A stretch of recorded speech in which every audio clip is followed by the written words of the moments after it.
اللهم صل على محمد وآل محمد وعجل فرجهم بر علی و اولاد علی صلوات اللهم صل على محمد وآل محمد وعجل فرجهم بر محمد و آل محمد صلوات اللهم صل على محمد وآل محمد وعجل بر تشریف آوری رحمت للعالمین و امیر المؤمنین و سیدۃ النساء العالمین و ائمۃ الطاہرین بآواز بلند صلوات اللہم صل علی محمد وآل محمد وعجل فرجهم سورہ فاتحہ۔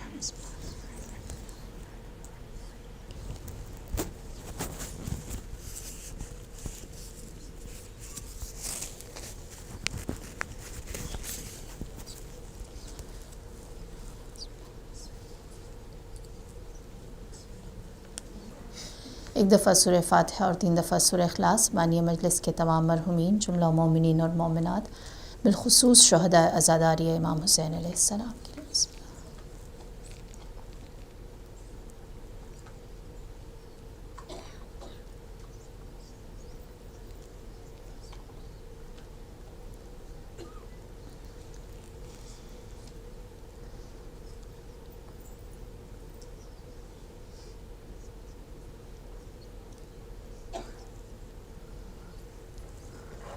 اللهم اغفر للمؤمنين والمؤمنات والمسلمين والمسلمات الأحياء منهم والأموات تابع بيننا وبينهم بالخيرات إنك مجيب الدعوات إنك على كل شيء قدير صلوات اللهم صل على محمد وآل محمد وعجل فرجهم أعوذ بالله من الشيطان الرجيم بسم الله الرحمن الرحيم الحمد لله الذي لا يحصي نعماه العادون ولا يؤدي حقه المجتهدون الذي ليس لصفته حد محدود ولا نعت موجود ولا أجل ممدود فطر الخلائق بقدرته ونشر الرياح برحمته الصلاة والسلام على المهيمن على رسله والخاتم لأوصيائه والشافع إليه والمكين لديه والمطاع في ملكوته الأحمد من الأوصاف الأب القاسم محمد صلوات اللهم صل على محمد وآل محمد وعلى أهل بيته الطيبين الطاهرين المعصومين المظلومين سيما بقية الله في أرض روحي وأرواحنا الفداء أما بعد فقد قال الله تبارك وتعالى في القرآن المجيد بسم الله الرحمن الرحيم إنا أرسلنا نوحا إلى قومه أن أنذر قومك من قبل أن يأتيكم عذاب أليم صلوات اللهم صل على محمد وآل محمد وعجل فرجهم پروردگار عالم نے یہ فرش عزا کی نعمت جو مجھے اور آپ کو دی ہے یہ ان سے منسوب ہے۔ یہ فرش عزا کے میزبان وہ ہیں جن کے بارے میں اللہ نے ایک چیز بیان کر کے بتا کر انہیں سب سے زیادہ اسپیشل بنا دیا۔ ایک چادر کے نیچے یہ 5 تن 5 وجود جمع ہوئے اور اللہ نے ایک اعلان کیا، انما یرید اللہ، یہ اللہ کا ارادہ ہے، ان یذھب عنکم الرجس، کہ ان سے ہر رجس، ہر ناپاکی، ہر گندگی، ہر غلاظت، ہر چیز کو دور کر دیا جائے، ویطہرکم، اور انہیں پاک کر دیں۔ کس طرح؟ تطہیرا، جیسے پاکیزگی ہوتی ہے۔ یہ خاصیت اللہم صل علی محمد وآل محمد وعجل فرجهم، یہ خاصیت ہے اہل بیت کی کہ ان تک کوئی عیب، کوئی کمی، کوئی خطا، کوئی غلطی نہیں آ سکتی۔ اور ہمارا دعویٰ کیا ہے کہ ہم نے اسی چادر کا ایک کونا پکڑا ہوا ہے۔ یہی دعویٰ ہے نا کہ ہم بھی اس چادر کے کسی ایک گوشے کو پکڑنا چاہتے ہیں یا اس کی خوشبو سونگھنا چاہتے ہیں، تو پہلا طریق ہی یہی ہے کہ ہر غلاظت، ہر نجاست، ہر کثافت، ہر گناہ، ہر گندگی کو دور کریں گے تو اتنا زیادہ انما یرید اللہ سے نزدیک ہو سکیں گے۔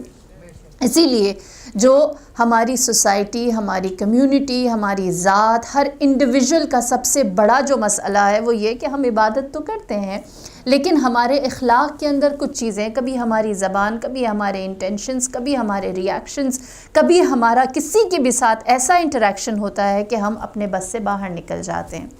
میں نے آپ کی خدمت میں ایک بات عرض کی، پہلا حسینی ہونے کا سٹیپ یہ ہے کہ وہ کبھی بھی کسی بھی چیز کو وقتی طور پر نہیں کرتا، یہ اس کی ایک مسلسل سٹرگل ہوتی ہے جو رہتی ہے۔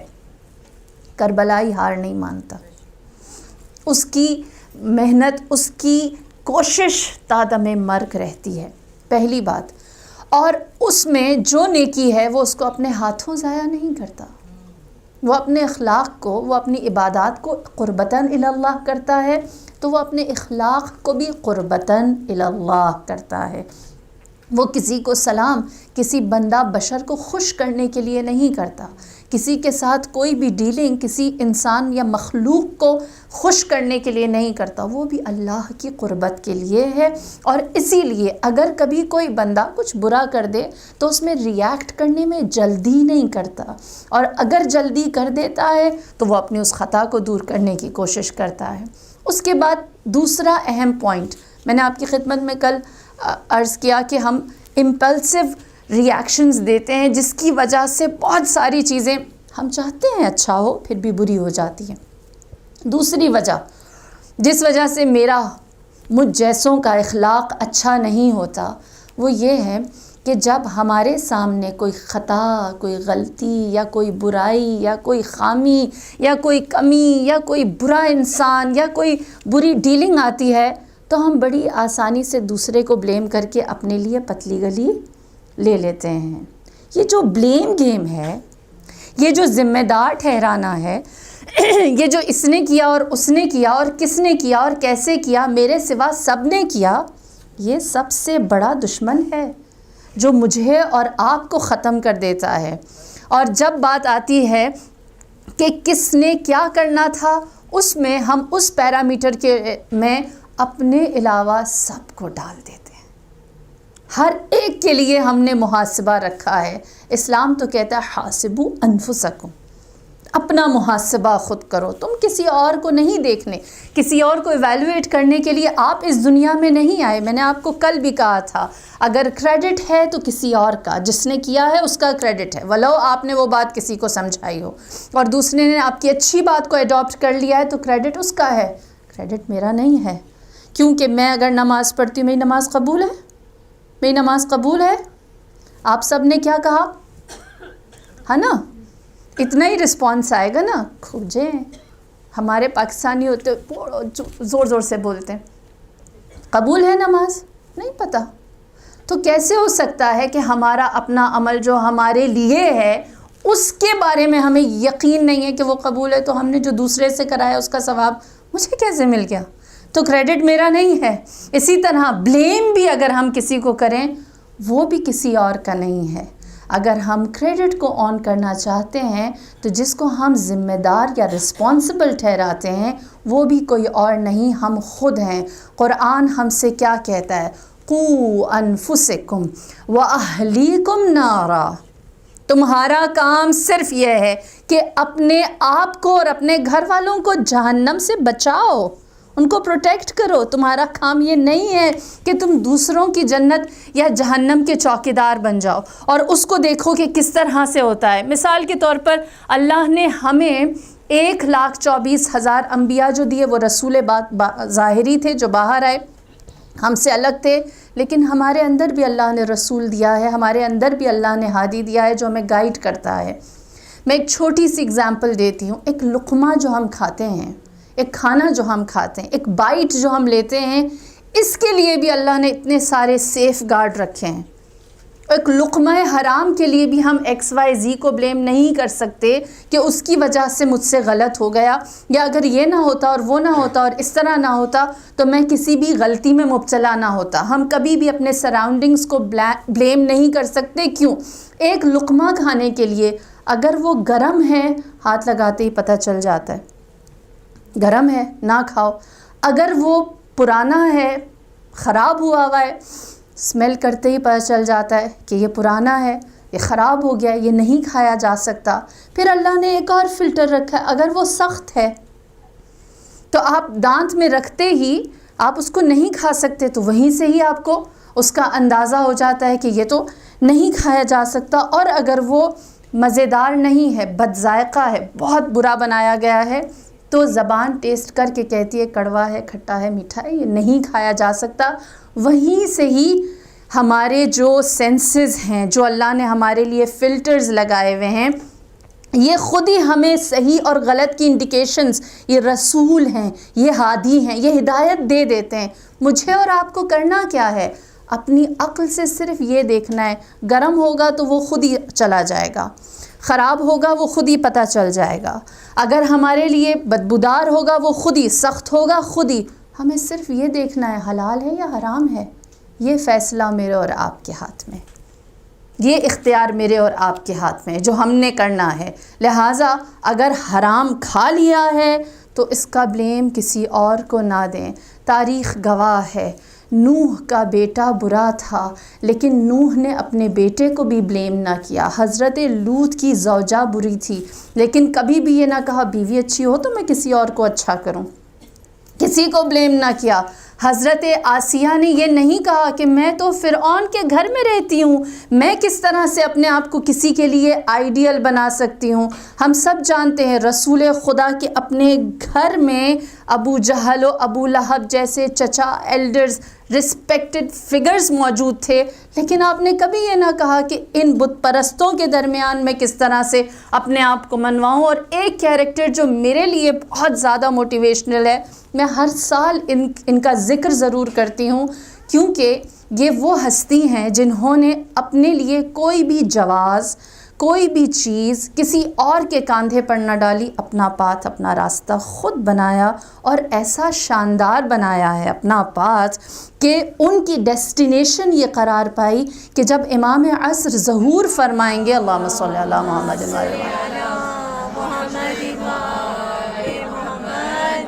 جب امام ظہور فرمائیں گے تو یہ خاتون امام کے اس 313 لشکر کے اندر شامل ہوگی. کوئی ایکسکیوز نہیں ہے، کوئی ایکس وائی زی کو بلیم نہیں کیا. سیانہ ماشطہ جو ہیئر ڈریسر تھیں، بال بنایا کرتی تھیں، سیانہ صاد سے اور ماشطہ توئے سے، تے سے نہیں. سیانہ ماشطہ ہیئر ڈریسر تھیں، فرعون کی بیٹی کے بال بنایا کرتی تھیں.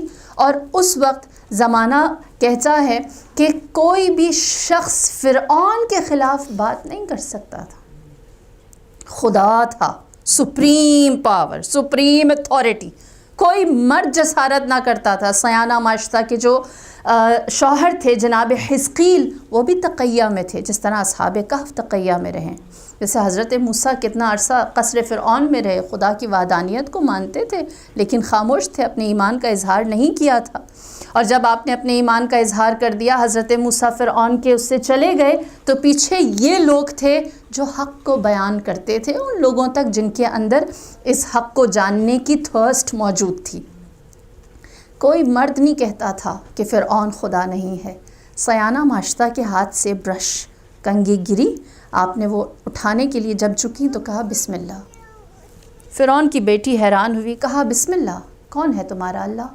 کہا وہی اللہ جو موسیٰ کا خالق ہے، جو چاند اور سورج اور ستاروں کو بناتا ہے، جو حیات و ممات دیتا ہے، جو زندگی دیتا ہے، جس نے جنت اور جہنم بنائی ہے. اس نے کہا کیا تم فرعون کو اپنا اللہ نہیں مانتی؟ جناب سیانہ ماشطہ نے یہ نہیں کہا میرا کام جائے گا، میرا شوہر اس وقت میرے پاس نہیں ہے، میرے بچے ہیں، مجھے کاش حضرت موسیٰ بتا کر جاتے کہ مجھے کرنا کیا ہے، مجھے تو خبر ہی نہیں ہے. اب فرعون کی بیٹی مجھ سے پوچھ رہی ہے. سب سے پہلے اس سے زیادہ فرعون کے لیے اوتھینٹک بات کیا ہوگی کہ بیٹی آ کر کہے میری ہیئر ڈریسر نے آپ کو اللہ کہنے سے منع کیا ہے. جناب سیانہ ماشطہ نے کوئی ایکسکیوز نہ لیا اور فرمایا کہ میں اسی کو اپنا رب مانتی ہوں جو میرا اور تیرا خالق ہے. خبر پہنچی فرعون تک. تاریخ کہتی ہے کہ فرعون نے کہا سیانہ ماشطہ کو اس طرح سے میں عبرت کا نشانہ بناؤں گا کہ ہر کوئی ان سے لیسن حاصل کرے گا. کوئی بھی سیانہ ماشطہ نہیں بنے گا، کوئی بھی یہ نہیں کہے گا کہ ہم نے وہ کرنا ہے جو یہ کرتی ہے، لہٰذا آگ جلائی گئی جیسے حضرت ابراہیم کے لیے جلائی گئی تھی۔ فرق یہ تھا ابراہیم اکیلے تھے، جناب سیانہ کے ساتھ ان کے 5 بچے تھے، 5 بچے تھے جو ٹین ایجر 13 سے لے کر ان کی گود میں چند مہینے کا ایک بچہ تھا۔ اسی لیے کہتے ہیں وہ بچے جنہوں نے اپنی ماں کے شکم، اپنے ماں کی گود میں، آغوش میں کلام کیا ہے، بات کی ہے، ان میں سے ایک سیانہ ماشطہ کا بیٹا ہے جو حضرت عیسیٰ نے بھی کیا۔ لہٰذا سیانہ ماشطہ کو ان کے 5 بچوں کے ساتھ اس آگ کے سامنے کھڑا کر دیا گیا اور کہا یہ تمہارا انجام ہے۔ فرق صرف اتنا ہے، ابراہیم کو آگ کے اندر پھینکا گیا تھا، تمہیں پھینکیں گے نہیں، تمہارے سامنے تمہارے بچوں کو اس آگ میں ڈال دیا جائے گا اور آخر میں تمہاری باری آئے گی۔ کہاں ہے موسیٰ؟ کہاں ہے ہادی؟ کہاں ہے اس کی کتاب؟ کہاں ہے ہارون؟ کیوں نہیں مجھے بتاتے میں کیا کروں؟ میں اکیلی ہوں، کاش کوئی میرے ساتھ ہوتا، کاش مجھے پتا ہوتا۔ کچھ بھی نہیں، صرف جانتی تھی کہ مجھے میرا ایک مقصد، میرا ویژن، میرا مشن یہاں مل گیا ہے، لہٰذا وداؤٹ بلیمنگ موسیٰ و ہارون، تورات اور انجیل، کہا جو اللہ کی طرف سے آزمائش ہے میں اس کے لیے حاضر ہوں۔ 4 اولادیں سیانہ ماشطہ کی ان کے آنکھوں کے سامنے آگ میں ڈالی گئیں، اور 5ویں دفعہ جب باری آئی تو ان کی گود میں ان کا اپنا بچہ تھا۔ سیانہ کے دل میں ایک دفعہ خیال آیا، ڈرنے لگی کہ میں اس معصوم کو لے کر کیسے آگ میں چلی جاؤں۔ لہٰذا جب وہ رکی ہیں تھوڑی دیر کے لیے، ان کے اندر ذرا ریلکٹنس آئی ہے، تو اس بچے نے کہا اے میری مادر، کبھی بھی اپنے آپ کو تنہا نہ سمجھنا، وہ خدا جس نے ہمیں خلق کیا ہے اسی کو ہی ہم اپنی موت، اپنی زندگی کا اختتام دیتے ہیں، اس آگ میں کود جاؤ۔ جب بچے نے جو آپ کی آغوش میں تھا اس نے کلام کیا تو سیانہ جان گئی میں حق پر ہوں۔ وہ استقامت، وہ ڈٹرمنیشن بتاتی ہے کہ جناب سیانہ ماشطہ کا وہ آگ میں کود جانا تنہا ایسا قرار پایا کہ جب امام ظہور فرمائیں گے تو ان میں سے ایک سپاہی، ایک سولجر جو امام کے لشکر میں ہوگا وہ یہ جناب سیانہ ماشطہ ہوں گی۔ کیوں؟ صلی اللہ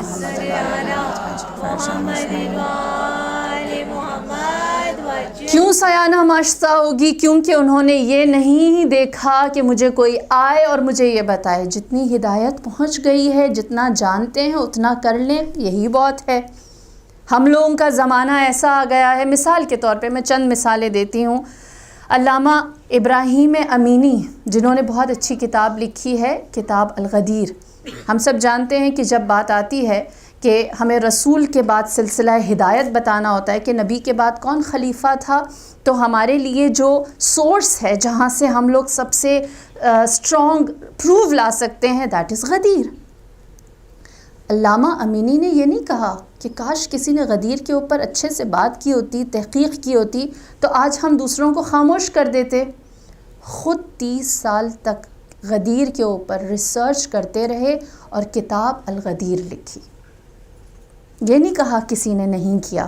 امام خمینی انہوں نے پڑھنے کے بعد یہ نہیں کہا سارے ایرانی شاہ کے ساتھ جہنم میں جائیں گے، یہ سب گناہ گار ہیں، نہیں، اپنا راستہ خود بنایا، کسی دوسرے کو اس کا ذمہ دار نہیں ٹھہرایا، بلکہ خود اس انقلاب کی بنیاد رکھی ہے۔ جناب سلمان فارسی ایران میں یہ کہہ کر نہیں بیٹھے رہے کہ او عربستان میں اللہ نے نبی بھیجنا تھا، اب میں یہاں کیسے ہدایت حاصل کروں۔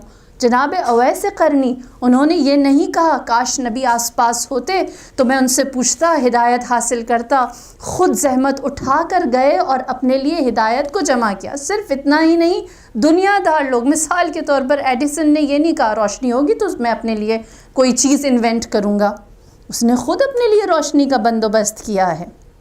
معاشرے میں میری یہ بات یاد رکھیں، اپنے نوجوانوں کو یہ بات بتائیں، کسی کو بلیم نہ کرو۔ معاشرہ وہی ترقی کرتا ہے، کمیونٹی وہی آگے بڑھتی ہے جو اپنا راستہ خود بناتی ہے، جو خود دیکھتی ہے کہ کس چیز کی کمی ہے اور اس کو وہ اوور کم کرنے کی کوشش کرتی ہے اور اس کوشش کے اندر وہ لگی رہتی ہے، اس کی یہ سٹرگل ختم نہ ہونے والی ہے۔ آپ بینگ حسینی اور کربلائی یہ نہیں کہہ سکتے یہ ہوگا تو ہم یہ کریں گے، جماعت ایسا کرے گی تو ہم ویسا کریں گے۔ آپ کربلائی ہیں، آپ حسینی ہیں، آپ کے پاس جو ویژن ہے وہ اتنا اسٹرانگ اور اتنی بریوری دیتا ہے کہ اس کے بعد آپ کو کسی ناصر، کسی مددگار، کسی سپورٹ کی نہیں، صرف کریج چاہیے، صرف کریج چاہیے۔ ہم کیا ہیں؟ میں اکثر اپنے سٹاف کے ساتھ جو میرے ساتھ کالج میں کام کرتے ہیں، کوثر کالج میں ان کو بھی ایک مثال دیتی ہوں۔ ہم جانتے ہیں کہ ہمارے پاس جو ٹین ایجرز کے ساتھ معاملہ ہے وہ تھوڑا سا ڈیفرنٹ ہوتا ہے۔ ہم پرانے ہو گئے ہیں، وہ نئے لوگ ہیں، ہمیں ان تک پہنچنے کے لیے بہت سٹرگل کرنی پڑتی ہے۔ میں ہمیشہ ایک بات کہتی ہوں، ہماری مثال مائیں یاد رکھیں، جتنی بھی یہاں ینگ مدرس بیٹھی ہوئی ہیں، ہم لوگ حضرت نوح ہیں۔ کتنے سال جیا تھا نوح؟ 2500 سال زندگی تھی حضرت نوح کی۔ دل بڑا کریں، آپ کی زندگی 60 سال 65 سال چھوڑیں، آپ کتنا احساس کرتے ہیں اپنی زندگی کو؟ کچھ لوگ ہیں، اللہ کا شکر ہے کہ جو 15 سال سے بڑے نہیں ہوتے، فگر چاہے نمبر چاہے جتنا زیادہ کیوں نہ ہو جائے، they remain 15 years old like me۔ ہاں، مجھے نہیں لگتا، مجھے 16 17 18 تو بہت بڑے بڑے لوگ لگتے ہیں۔ ہاں الحمدللہ، کچھ لوگ ہوتے ہیں جو 15 میں آ کے 30 سال کے ہو جاتے ہیں۔ زندگی ہے ہر ایک کی، جو آپ کی اپنی ایج ہے، جو آپ کی عمر ہے، جو آپ کے چیلنجز ہیں، جو آپ کا کرنا ہے، جو آپ کے گولز ہیں، جو آپ کے ٹارگٹس ہیں، وہ آپ کی ایج کا تعین کرتے ہیں، وہ آپ کی ایج بناتے ہیں، وہ آپ کی عمر بناتے ہیں۔ اور اس عمر کے اندر آپ نے کیسے جینا ہے؟ جیسے نوح جیے تھے 2500 سال۔ 2500 سال میں بدترین قوم، اور اس بدترین قوم نے رلایا ایسا کہ سب بھول گئے کہ اس نبی کا نام کیا تھا۔ اسے کہتے تھے رونے والا نبی۔ حضرت نوح کے مطلب ہے رونے والا۔ کیوں رونے والا؟ سورہ نوح، انا ارسلنا نوحا، میں ہر روز جو آیت پڑھتی ہوں، انا ارسلنا نوحا الی قومہ ان انذر قومک من قبل ان یأتیکم عذاب علیم۔ اللہ نے کہا ہم نے نوح کو اس لیے بھیجا ہے کہ وہ اپنی قوم کو الرٹ کر دے اس سے پہلے کہ کوئی دردناک، کوئی سخت عذاب ان کے اوپر آ جائے۔ نوح کیا کہتے ہیں؟ قال ربی انی دعوت قومی لیلا ونہارا، میں انہیں صبح بھی دعوت دیتا ہوں، رات کو بھی دعوت دیتا ہوں، صبح بھی کہتا سمجھاتا ہوں، رات کو بھی سمجھاتا ہوں، فلم یجدہ دعائی الا فرارا، میں بلاتا ہوں اور یہ بھاگ جاتے ہیں، یہ چلے جاتے ہیں۔ وجعلوا اصابعہم فی آذانہم، اور وہ کیا کرتے ہیں؟ جو نہیں بھاگتے، جو سامنے بیٹھا ہوا ہے، وہ اپنی انگلیوں کو اپنے کانوں کے اندر ڈال دے، وغشوا ثیابہم، اور جو کپڑا ہے وہ اپنے منہ کے اوپر ڈال کر کہتے ہیں نوح ہمارے سامنے بات نہ کرو۔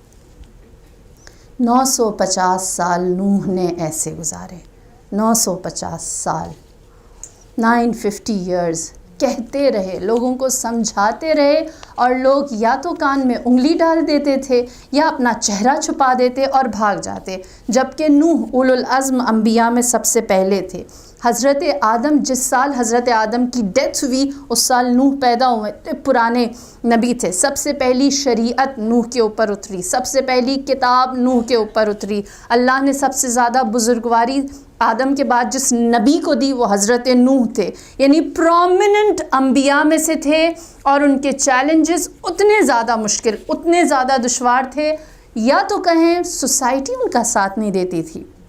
حضرت نوح کی 2 بیویاں تھیں، عمودہ اور رابعہ، دونوں آپ کے خلاف تھیں، دونوں جاسوسی کرتے ہیں، قرآن نے بھی کہا یہ خیانت کرتی ہیں۔ اور آپ کا بیٹا کنعان، وہ بھی آپ کی بات نہ سنتا، سب ایمان لے آتے، حضرت نوح کی باتیں لے جا کر وہ باہر بتاتا، جو ان کے اندر برائی نہیں تھی وہ بھی خود بنا بنا کر کہتے ہم نے گھر میں دیکھا ہے ہمارے بابا ایسے کرتے ہیں، یہ کرتے وہ کرتے، بدنام کرنے کی کوشش کی۔ گھر کے اندر بھی کوئی ایکسیپٹنس نہیں ہے، معاشرے کے اندر بھی کوئی ایکسیپٹنس نہیں ہے۔ آپ زیادہ تنہا ہیں یا نوح زیادہ تنہا تھے؟ آپ زیادہ بڑے چیلنجز کا سامنا کر رہے ہیں یا نوح کر رہے ہیں؟ اور اس کے اندر رہتے ہوئے دیکھیے اللہ نے کہا کہ اے نوح ہم نے تمہیں جو سکل دی ہوئی ہے، کارپینٹر تھے نا، کشتی بناؤ، اور ایسی کشتی بناؤ کہ جو کبھی نہ ڈوبے۔ بہترین انہوں نے بوٹ بنائی، شپ بنائی، اور جب شپ بنائی تو نوح نے کیا کہا اپنے بیٹے سے اور اپنی بیویوں سے؟ آ جاؤ میرے ساتھ بیٹھ جاؤ۔ نہیں کہا ہمارے جیسا ہوتا تو شکر ادا کرتا، اللہ کی طرف سے عذاب آیا سب سے پہلے تو یہ تینوں ٹھکانے لگے، ہے نا. نوح نے کیا نہیں، یہ نہیں، ان کو نہیں بلیم کیا کہ تمہاری وجہ سے تو نہ گھر کا سکون نہ باہر کا سکون، نہ ادھر جینے کو ملے نہ ادھر جینے کو ملے. فرمایا آ جاؤ میری کشتی میں سوار ہو جاؤ. کس کا کام ہے جج کرنا؟ اللہ کا. نوح نے نہیں کہا تم گناہ گار ہو، تم نے میرے ناک میں دم کیا تھا، میری آنکھوں کے سامنے سے چلے جاؤ. اللہ نے جج کیا اور کہا لیسا من اہلک، یہ تمہارے ساتھ نہیں آئیں گے، ان کو میں منع کرتا ہوں. حضرت نوح کو جب اللہ نے یہ کہا تو حضرت نوح نے کہا چلو جان چھوٹی. خود اپنے لیے کبھی بھی ان کی، حضرت نوح نے ان کو بلیم کرتے اور کہتے کہ تمہاری وجہ سے ہوا اور آج یہ سارا عذاب آ رہا ہے. اللہ نے ان کو اتنی بڑی آزمائش دی اور اس کے باوجود وہ without blaming his own family وہ اپنے اس مشن کی جانب اسی بڑے دل کے ساتھ، اسی استقامت کے ساتھ. آپ ماں ہیں، آپ حضرت نوح ہیں. آپ استاد ہیں، آپ حضرت نوح ہیں.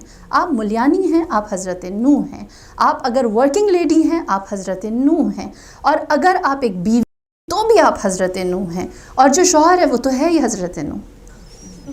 ہاں، کیونکہ اس کو بیوی کو سنبھالنا ہے. تو ہر رشتہ، ہر فرد جو چاہے انڈیویجول ہو یا وہ سوسائٹی میں اپنا کوئی کام کر رہا ہو، اگر وہ اوپر جا رہا ہے تو یقینی سی بات ہے کہ اس کے لیے بہت سارے چیلنجز آئیں گے. آپ اپنے اخلاق کو بہتر کرنا چاہتے ہیں، یہ نہ سوچیں کہ ہر کوئی آپ کے ساتھ مسکرا کر ملے گا، ہر کوئی آپ کے ساتھ اچھی طرح پیش آئے گا. جو بری طرح پیش آئے گا اس کے سامنے اپنا دل بڑا کریں، نوح بن جائیں. وہ اگر آپ کی بات کو نہیں سنتا، انی دعوت قومی لیلا و نہارا، صبح بھی بلاتا ہوں شام کو بھی بلاتا ہوں، صبح بھی دعوت دیتا ہوں شام کو بھی دعوت دیتا ہوں. اور جب میرا کبھی کہیں ان سے انٹریکشن ہو جاتا ہے، آئی کانٹیکٹ ہوتا ہے، تو انگلی کان میں ڈال دیتے ہیں. اور جب پھر بھی میں بولتا ہوں تو اپنے منہ کو چھپا لیتے ہیں اور بھاگ جاتے ہیں. یہ خوش اخلاقی کا راستہ ہے. یہ وہ سٹرگل ہے جو میں نے اور آپ نے کرتے رہنا ہے. کیونکہ ہمارے لیے سورس آف موٹیویشن یا جس کے لیے میں اور آپ کر رہے ہیں وہ نہ ماں باپ، رشتہ دار، ریلیٹیوز، کولیگز، فرینڈز ہیں، وہ صرف اللہ کی ذات ہے. وہ صرف خدا کی ذات ہے جو میرے اور آپ کے عمل کو کبھی ضائع نہیں جانے دیتا. اسی لیے امیر المؤمنین نے فرمایا ان اردت الرفیقا فالکرام الکاتبین یکفیکا. اگر تم چاہتے ہو کہ کوئی 24/7 تمہارے ساتھ رہے تو تمہارے لیے کرام الکاتبین بس ہیں. اس کے بعد تمہیں کسی اور چیز کی ضرورت نہیں. کرام الکاتبین کی کمپینین شپ کی کیوں بات کی کہ وہ ہر وقت تمہارے ساتھ ہیں؟ اس لیے کیونکہ کرام الکاتبین تمہارے کسی بھی عمل کو جانے نہیں دیتے. وہ سب کچھ آن ریکارڈ لے آتے ہیں، وہ سب اللہ کے سامنے چیزوں کو بھیج دیتے ہیں. آپ کا کوئی عمل ضائع نہیں ہوا. آپ اپنے اعمال کے چوکیدار بھی نہیں ہیں. آپ نے اپنا عمل سنبھالنا بھی نہیں ہے. کرتے جائیں، اللہ کے حضور دیتے جائیں. جس طرح انسان گناہ چھپ کے کرتا ہے اور جب چھپ کے کرتا ہے تو بھول جاتا ہے، اسی طرح نیکی کو بھی چھپ کے کیا جائے اور کرنے کے بعد بھول جائیں کبھی کوئی نیکی بھی کی تھی. صالحین، مخلصین یہی کرتے ہیں. وہ اپنی نیکیوں کی لسٹ نہیں رکھتے، اس کے بدلے جزا و سزا کو ناپتے تولتے نہیں ہیں. ان کا میجرمنٹ یہ نہیں ہے کہ ہم نے کتنا کیا، ان کا صرف یہ ہوتا ہے کہ کتنا کرتے رہ رہے ہیں. امیر المؤمنین نے کیوں اپنی آخری وصیت میں اللہم صلی اللہ محمد اپنی آخری وصیت میں امام حسن مجتبیٰ کو فرمایا تھا، اے میرے لال، نیک اعمال زیادہ نہ کرو، لیکن جو کرو اس کو ہمیشہ کرتے رہو تا دم مرگ، مسلسل، ہمیشہ. میں آپ سے جو بار بار کہتی ہوں کہ یہ کنزیکٹیو سٹرگل ہے، اس کا مراد ہی یہی ہے کہ جب تک ہم زندہ ہیں، جب تک ہماری عقل کام کر رہی ہے، ہم نے اس کوشش میں رہنا ہے کہ تقرب صرف جہنم نہیں ہے جو کہتی ہے حل من مزید، اور چاہیے ہے. مومن بھی ہے جو خدا کے تقرب میں آ کر اللہ سے جب کلوزنس کی بات ہوتی ہے تو تھوڑی بہت جو ہو جائے اسے کافی نہیں سمجھتا، وہ اللہ سے اور زیادہ چاہتا ہے، اور زیادہ اس کا طالب رہتا ہے۔ اور جو یہ اللہ کے ساتھ میرا اور آپ کا رابطہ ہے، اگر یہ اسٹرانگ ہو جائے تو میری اور آپ کی جو کوشش ہے، جو اسٹرگل ہے، وہ بہت مزیدار ہو جائے گی، اس میں آپ پلیجر لیں گے۔ کہتے ہیں کہ ایک دفعہ امیر المؤمنین خانہ کعبہ مکہ مکرمہ میں موجود تھے کہ آپ نے دیکھا کہ ایک شخص آیا ہے جس نے خانہ کعبہ کے غلاف کو پکڑا ہے اور وہ دعا کر رہا ہے۔ امام کے ساتھ کچھ صحابی اصحاب بھی موجود تھے، اور وہ شخص جو دعا کرتا ہے وہ دعا کر کے کہتا ہے، یا صاحب البیت البیت بیتک وانا ضیفک ولکل ضیف قرا فاجعل قرتی فی تلک اللیلہ المغفرہ۔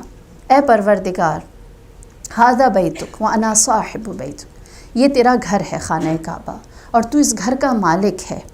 پھر اس نے دعا میں کہا کہ جو شخص بھی کسی کے گھر آتا ہے وہ اس کا مہمان ہوتا ہے، میں اے اللہ تیرے اس گھر میں تیرا مہمان ہوں، اور میں چاہتا ہوں کہ تو میری مہمان نوازی کرے، اور مہمان نوازی کے طور پر جو چیز تو مجھے سرو کرے، مجھے دے، وہ مغفرت ہے۔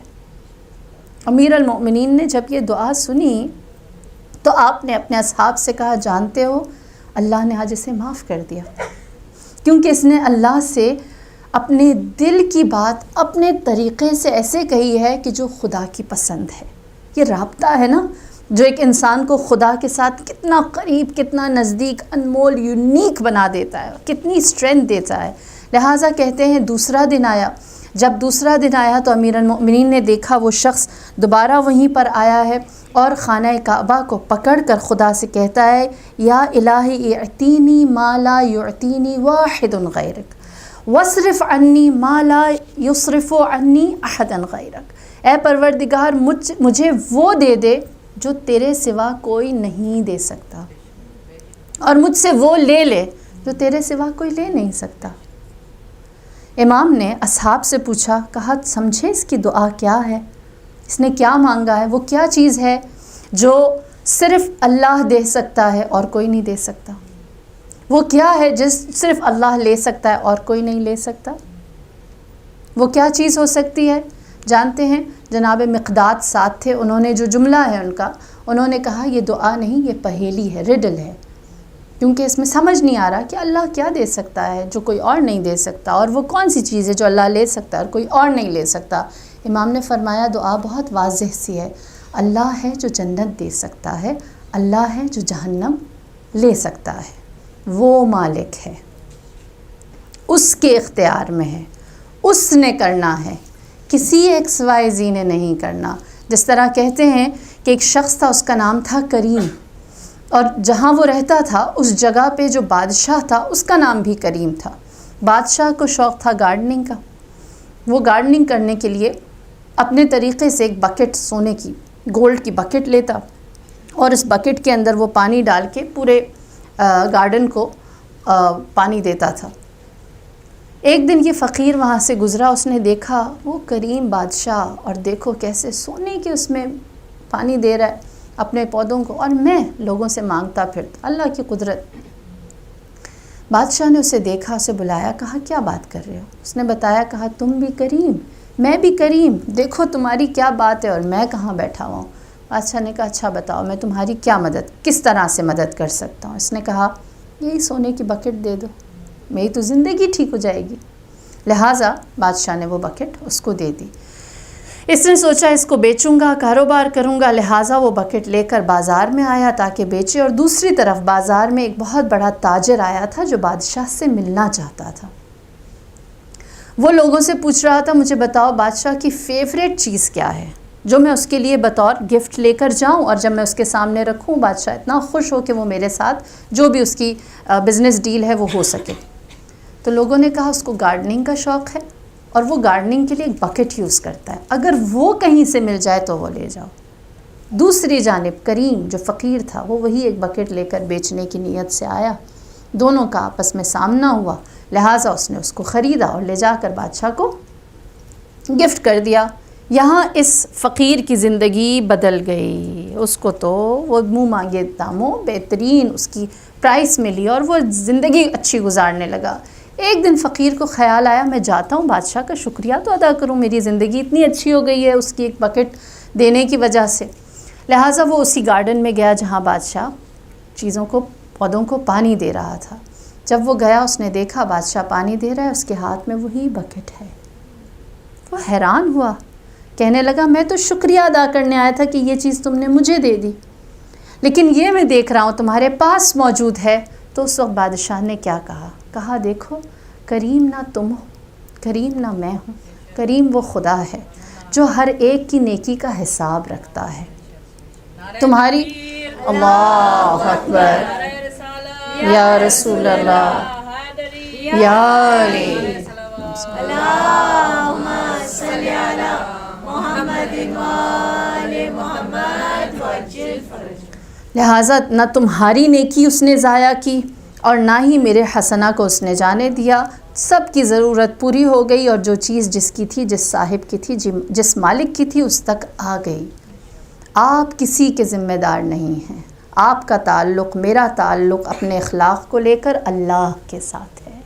جو ہم کر رہے ہیں وہ خدا دیکھ رہا ہے، وہ خدا دیکھ رہا ہے اور وہ اس کی بہترین جزا دے گا۔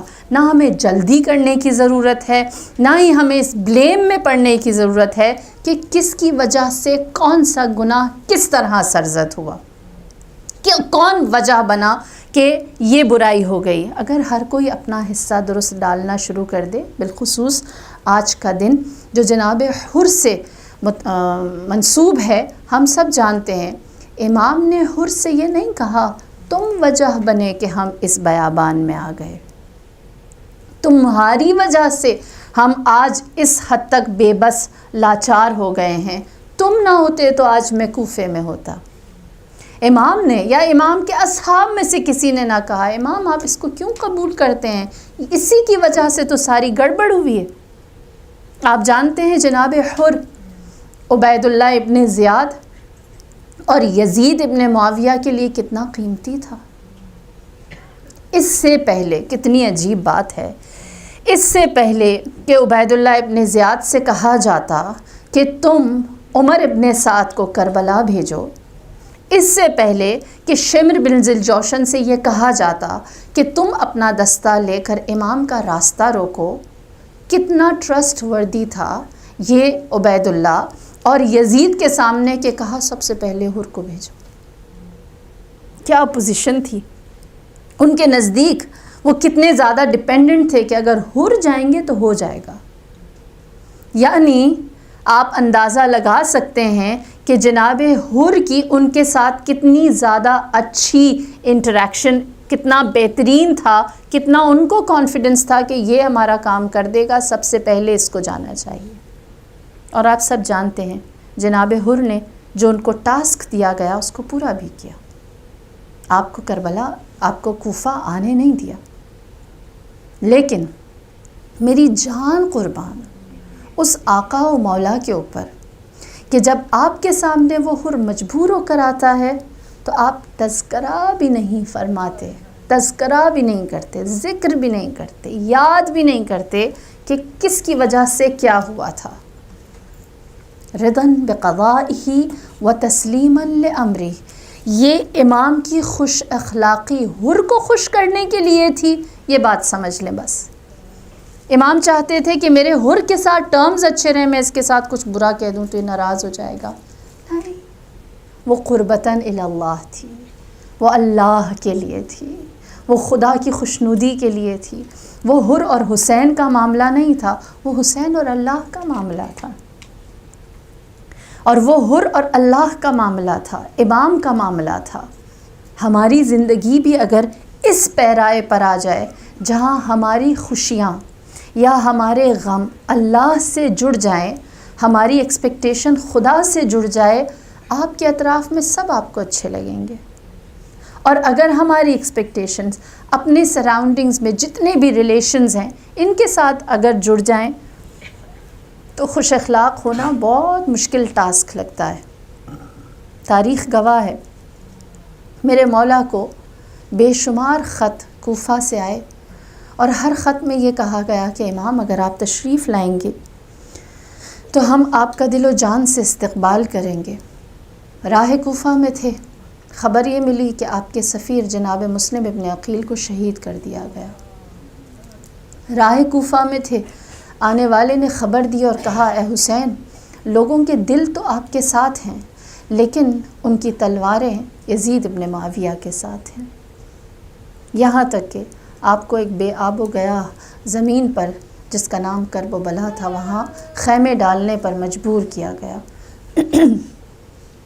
روایت کہتی ہے کہ آج کا دن تھا جس دن جناب ابو الفضل العباس سے یہ کہا گیا کہ اگر چاہو تو ہم تمہیں امان دے دیں، لیکن نہ جانے ان 72 کے اندر قربتاً اللہ اور اپنے مولا سے جڑنے کی ایسی کیا نیت، کیا جذبہ تھا کہ ہر کوئی اپنی جان کو قربان کرنے کے لیے تیار۔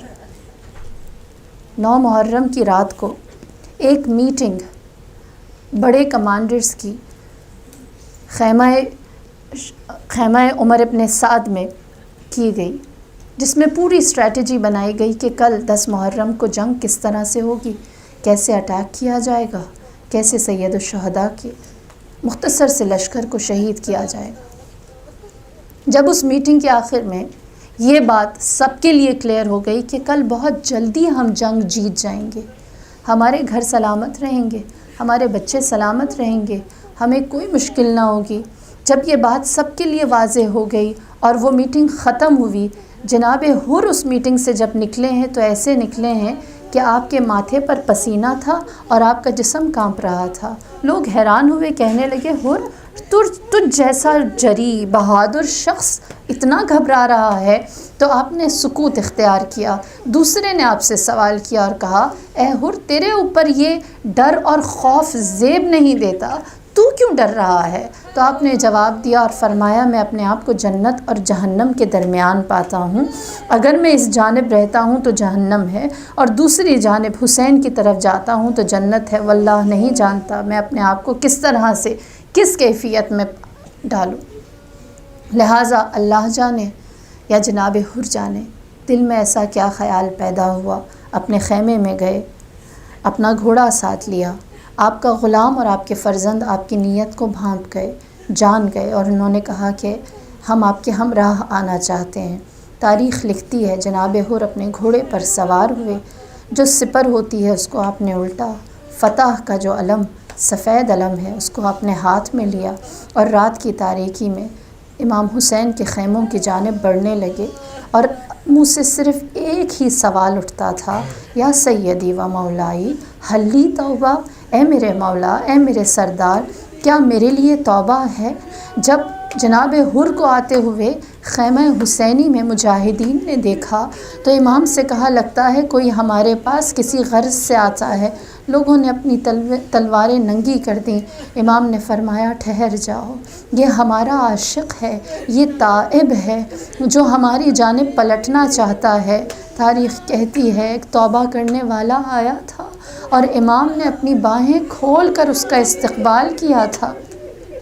لکھنے والوں نے تو یہ بھی لکھا کہ امام نے کہا اے حر، اس سے پہلے جب تو میرا مہمان بنا تھا تو ہم نے تجھے پانی سے سیراب کیا تھا، لیکن اب جو تو ہمارا مہمان بنا ہے ہمارے پاس تجھے پلانے کے لیے پانی بھی موجود نہیں۔ اللہ جانے یا میرا مولا حسین جانے ان کو توبہ کرنے والوں کو دیکھ کر کتنی خوشی ہوتی ہے۔ پروردگار ہر عزادار کو تائب بنائے، توبہ کرنے والا بنائے، گناہوں سے پلٹنے والا بنائے۔ الغرض صبح عاشور سجی، غلاموں نے اپنی جان نثار کی، اصحاب فدا ہونے لگے۔ جناب حر اپنے بیٹے اور غلام کے ہمراہ امام کی خدمت میں آئے، کہا اے میرے آقا مجھے اذن جہاد دیجیے۔ فرمایا اے حر تمہیں اجازت ہے۔ جناب حر نے پہلے اپنے غلام کو بھیجا، اس کے بعد اپنے جوان سال بیٹے کو میدان کی جانب بھیجا۔ کہتے ہیں کہ ایک مقام آیا جہاں جوان سال بیٹے نے امام وقت پر سلام آخر بھیجا، علیک منی سلام یا ابا عبداللہ جب کہا، جناب حر اپنی جگہ سے اٹھے کہ کہ اپنے جواں سال بیٹے کا لاشا لے کر آئیں۔ میرے مہربان کریم ابن کریم مولا نے ان کا راستہ روکا، فرمایا اے حر، کبھی بھی بوڑھا باپ جوان بیٹے کی لاش نہیں اٹھاتا۔ یہ بوڑھے باپ کا کام نہیں کہ وہ جوان بیٹے کی لاش اٹھائے۔ تم صبر کرو، میں تمہارے جوان بیٹے کا لاشا لاتا ہوں۔ ہائے میری جان قربان علی اکبر کی لاش پر اٹھتے بیٹھتے چل کر جاتے میرے مولا حسین پر، جنہوں نے جوان بیٹے کی لاش کو اٹھایا، اس کے سینے سے برچی کا پھل نکالا۔ بیٹا حر کا ہو تو بات اور ہے، لیکن یہ وہ بیٹا ہے جو شبیہ رسول ہے، جو نبی کی تصویر ہے، جس کا خلق رسول جیسا، جس کا خلق رسول جیسا۔ الغر جناب حر آگے بڑھے، فرمایا اے مولا اب مجھے اذن جہاد دیجئے، اب مجھے جنگ کی اجازت دیجئے۔ امام نے اذن جہاد دیا، جناب حر میدان کی جانب گئے۔ کہتے ہیں گھبسان کی جنگ کی، لیکن ایک مقام ایسا آیا جہاں جناب حر بھی کام آنے لگے، زین سے زمین پر گرے، اپنا سلام آخر، اپنا وداع جب امام کو کیا، امام دوڑتے ہوئے جناب حر تک پہنچے تو کیا دیکھا؟ پیشانی پر ایک زخم ہے جس سے خون بہتا ہے، جو خون جناب حر کی آنکھوں میں جاتا ہے۔ میرے مولا نے اپنی کمر بند سے ایک رومال نکالا، وہ رومال جناب حر کے اس زخم پر باندھا، اور کیا کہا آزادارو، اور کیا کہا آزادارو، فرمایا اے حور، یہ رومال میری ماں زہرا نے اپنے ہاتھوں سے بنا ہے، یہ رومال اس کو لگتا ہے جو تائب و پاک ہو جاتا ہے۔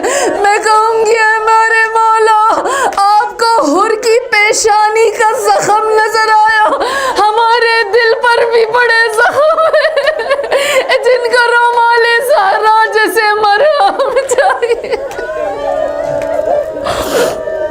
لعنت اللہ علی القوم الظالمین، وسيعلم الذين ظلموا أي القلب ينقلبون، إنا لله وإنا إليه راجعون۔ بسم الله الرحمن الرحيم۔ اللهم ادخل على أهل القبور السرور، اللهم اغن كل فقير، اللهم اشبع كل جاع، اللهم اكس كل عريان، اللهم اقض دين كل مدين، اللهم فرج عن كل مكروب، اللهم رد كل غريب، اللهم فك كل أسير، اللهم اصلح كل فاسد من أمور المسلمين، اللهم اشف كل مريض، اللهم سد فقرنا بغناك، وغير سوء حالنا بحسن حالك، وأغننا من الفقر، إنك على كل شيء قدير۔ ماتم حسین۔